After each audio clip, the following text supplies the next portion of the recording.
the AMD RX 480, a budget graphics card with an enthusiast-grade punch. As I and many other reviewers have proven in our official reviews of the 480, mine of which you can check out right here, this card has the ability to keep up with the mid-range fat cats of the last generation, namely the R9 390 and GTX 970. These two cards also cost approximately $100 more than AMD's newest release, at least here in the US. So it's safe to say then that AMD had the word budget in mind when they were creating the RX 480, but how far can we stretch that word in terms of PC components that we pair the card with? Does this mean that we can pair the card with an ultra cheap, ultra old PC and expect similar frame rates? Well, in short, the answer is no. Old CPUs will always be a bottleneck in some fashion, some just more than others. So that being said then, how does a $350 PC sound? Or to make things a little clearer, how does a $350 PC sound in which the graphics card accounts for 2/3 of the total price? Now we're getting somewhere, and that's exactly what I've been working on the entire weekend here in the studio. I found cheap parts on Craigslist and eBay to throw into this rig and was able to keep the price within console range. This should be good.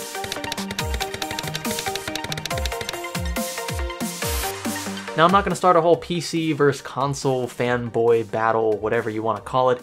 I've already tried to do that in the past, and at this point, it's just not worth it. But keeping the price around $350 allows those who already prefer personal computers over consoles to reconsider. They'll end up with a new graphics card and, well, a not-so-new CPU. Speaking of which, let's jump into the parts I used. First up is the Foxconn A78AX series AM2 Plus motherboard. Yes, Foxconn, not a brand you generally think of when you think of a new PC, but that's probably because they only offer a single motherboard currently that supports the LGA 1151 chipset. Nay, their skill set rests with older equipment when the OEM was thriving on the demand for motherboards in the mid-2000s. This thing's a perfect blend of old and modern, I guess you could say, offering plenty of SATA ports, PCI expansion slots, an IDE interface for old-school hard disk drives and optical drives, and even a floppy drive port if you really want to get kinky with it. The A78AX also offers plenty of rear I/O support, including 5.1 channel audio, something I was honestly surprised Foxconn threw into this board. The heart of this build is the Athlon X4 635, a quad-core CPU made in 2010 and based on 45nm architecture. It was originally designed for the AM3 socket, but is backwards compatible with AM2 Plus motherboards as long as the BIOS is up to date, and ours is with our Foxconn board. The chip itself looks identical to the FX series lineup with the pins on the processor rather than the motherboard. This is a trend AMD has been following for quite some time. To cool the CPU, we'll be using one that looks very similar to AMD's new Wraith cooler actually, although this one's much louder. It kept the little Athlon below 50C for pretty much the duration of my test, to my surprise, though the clock speed on the chip admittedly wasn't high. I overclocked this chip to 3.2 GHz from its 2.9 stock frequency out of the box. For some reason the multiplier was locked in this particular BIOS, but I was able to overclock using the base clock method, which was just fine. For RAM, I've got 2 sticks of low profile DDR2 clocked to 800 MHz for a total of 4 GB running in dual channel. These DIMMs are also known as VLP modules, VLP standing for very low profile. Under most circumstances, I would elect for at least 8 GB of RAM in a gaming PC, but being that this is an old computer and that I got this thing on the cheap, 4 GB should be just fine. We'll be cutting it close, but 4 is fine. All 3 of these components, by the way, the motherboard, the CPU, and RAM, cost me $60 in total, thanks to a gentleman I found on Craigslist here locally in Florida. Sir, if you're watching this video, I appreciate your business. These processors alone sell for upwards of $40 to $50 on eBay, a bit overpriced if I do say so myself, so he definitely hooked us up. The graphics card I used is of course the 8GB AMD RX 480, however, thanks to some recent power issues with this card and this card only, the 9080 Ti worked just fine with the Foxconn motherboard. I've decided to undervolt the card to reduce the amount of stress exerted on the PCIe slot. But don't worry, I cover this issue in much more detail right here. The graphics card requires a single 6-pin power connector, and that's exactly what this 400-watt power supply is equipped with. While AMD does technically recommend a 500-watt power supply be paired with this card, we're going to be just fine using a 400-watt. These are just suggestions made by the company to make sure that there's not a shadow of a doubt that your power supply is not working properly or, causing your computer to be unstable. So they say 500 watts because, well, there's definitely no chance at 500, and for our case, there's no chance at 400 either. Trust me, the math works out just fine. For storage, I threw in a 320GB 7200 RPM hard disk drive from Seagate, which I obtained for free actually, although for the sake of this video, we will regard it as a $20 unit. This system doesn't have any fans mounted to the case I reused from an old build, the Thermaltake Versa V3 AMD Black Edition,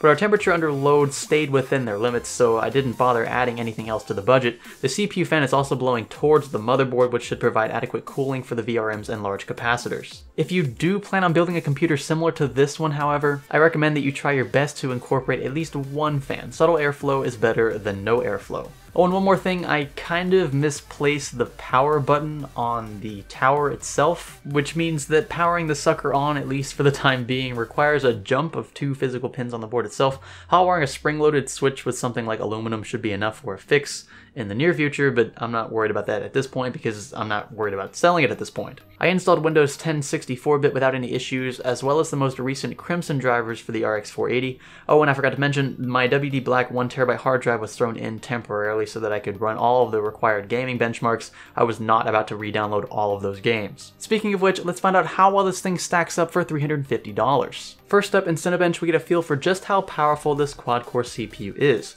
Both of these are overclocked, by the way, this one to 3.2 GHz and this one to 4.6. And at 257 CB, it's okay. Keep in mind that this 635 is 6 years old as of 2016, and with respect to the 6700K, it's not all that bad a performer.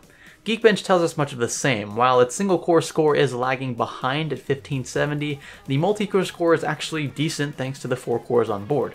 But let's see how this translates to frame rates in games. How much of a bottleneck will this Athlon X4 635 be? Let's start things off with Grand Theft Auto 5, which introduces a blend of both CPU and GPU intensive scenes. Frankly, to my surprise, the Athlon held up better than I thought it would. Check this out. While running everything at either ultra or very high, the maximum presets for all the settings in the regular settings tab, the exceptions being anti-aliasing and ambient occlusion, the PC managed a hefty 47 frames per second on the average, with minimums dipping just slightly below what I would call the bare minimum 30 frames per second for gaming. But no, Greg, we want to see 60 frames per second, not 30. We're PC gamers, not console gamers.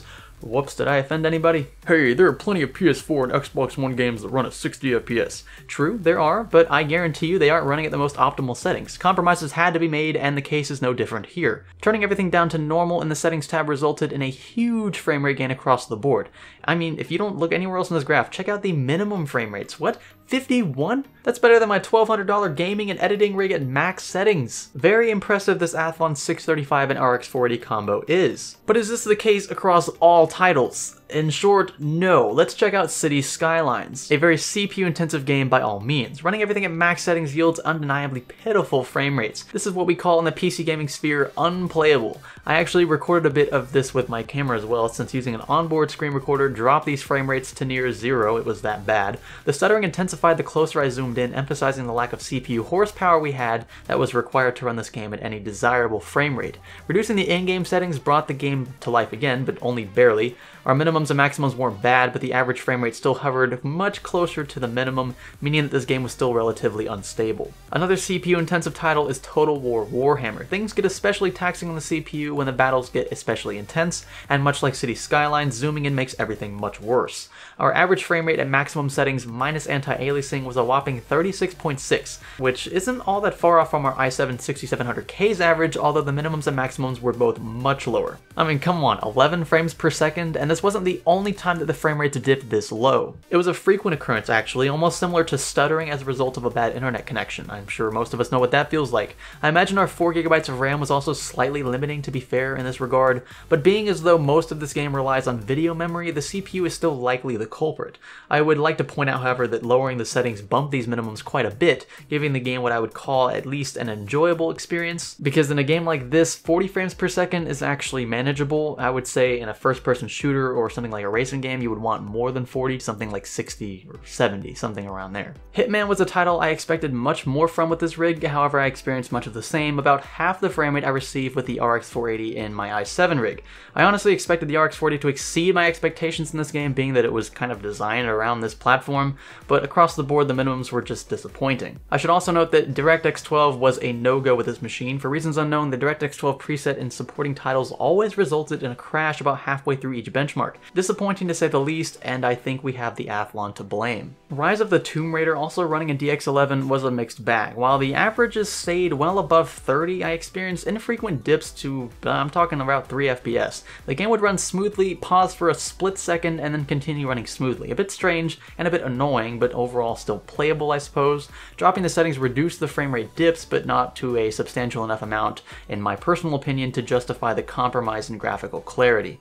The last game I tested was ashes of the Singularity. Now for a few initial startups the game crashed. If I let the intro video play all the way through, this never happened for some odd reason, but if I skipped ahead to the menu screen, the game would crash before the benchmark even started. When the game did decide to not misbehave with the system, basically the same story emerged, about half the frame rates of the i7 obtained across the board. And check this out, 9.8 frames per second on the heavy section? Psh. So with all of that said, I hope that if you take anything away from this video, it's that the RX 480, while budget-minded in its own right, is not meant to be paired with a mediocre platform from several years ago. So many AAA titles today rely on harmonious blends of CPU and GPU horsepower, and if you have one but not the other, it'll be hit or miss for the most part, unless of course you plan on heavily compromising on those in-game graphics. And in case you're wondering, games like CSGO and Dota 2 achieved very playable frame rates with both averages topping out at around 100, not bad for a super cheap processor. So while this computer might not be able to play every AAA title in max settings, it certainly held its own when settings were turned down in 1080p.